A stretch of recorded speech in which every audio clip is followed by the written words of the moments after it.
নমস্কার, রিনি রান্নাঘরে আবারও তোমাদের স্বাগত জানাই। আজকে তোমাদের জন্য নিয়ে এসেছি অন্য একটা রেসিপি। রুই মাছের মাথা দিয়ে পুঁই শাক আজকে আমি করে দেখাবো। আমি প্রথমে পুঁই শাকটা কেটে নিয়েছি। মাছের মাথাটাতে আমি লবণ হলুদ মাখিয়ে আমি এই গরম তেলের পরে দিয়ে এবার আমি ভেজে নেব। খুব সুন্দর করে মাছের মাথাটা ভেজে নিতে হবে।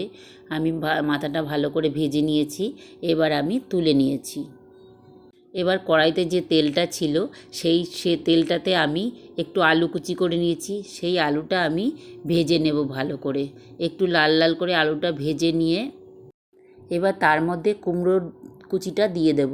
কুমড়োর কুচিটা দেওয়া হয়ে গেছে আমার। তার মধ্যে একটু লবণ হলুদ, এর মধ্যে একটু সর্ষে পাউডার জিরের গুঁড়ো গরম মশলা ভিজিয়ে রেখেছিলাম সেটা দিয়ে দিয়েছি। এটা ভালো করে নাড়াচাড়া করে নিয়ে আমি শাকগুলো দিয়ে দিয়েছি। শাকগুলো একটু বসে গেছে, এবার আমি মাছের মাথাটা ওর মধ্যে দিয়ে দিয়েছি।